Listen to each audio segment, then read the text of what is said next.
राम को उनके आश्रम की ओर भेजकर गुरु वशिष्ठ अपने को संयत कर सके।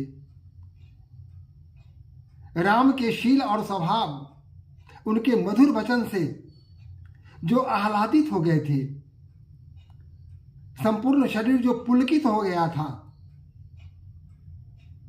उसे संयत किया,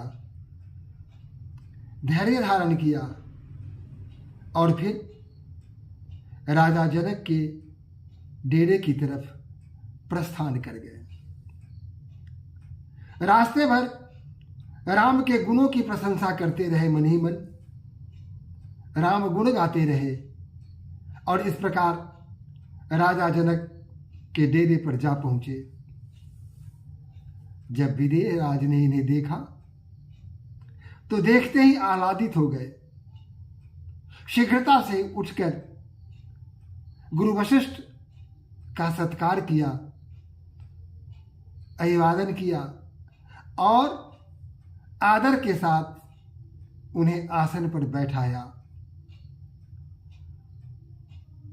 कुशल क्षेम पूछने के पश्चात राजा जनक ने कहा कि हे गुरुदेव, मैं तो इस योग्य नहीं हूं कि आपकी सेवा कर सकूं, लेकिन फिर भी जहां तक हो सकेगा मैं अपनी ओर से प्रयास अवश्य करूंगा।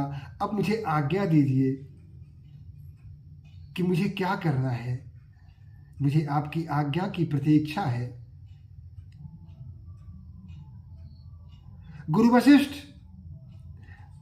जो राम का राग अभी पूरी तरह समाप्त नहीं हुआ था, प्रेम का आवेग अभी यूं ही हृदय पर भरा हुआ था, कठिनता से उस आवेग को उन्होंने कम किया और फिर कहा कि राजन, राम बहुत ही दुखी हैं, वो बड़े चिंतित हैं।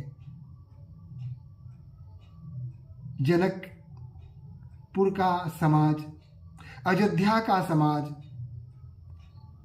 दोनों राज्य के जो पुरोहित हैं, ब्राह्मण समाज हैं, ऋषि मुनि हैं, वे सभी बहुत दिन से यहां रह रहे हैं और उन्हें कई प्रकार के कष्टों का सामना करना पड़ रहा है।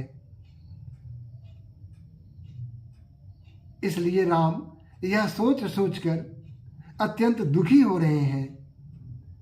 कहते हैं कि यह कब तक चलेगा, कोई उद्योग तो करना पड़ेगा। इसलिए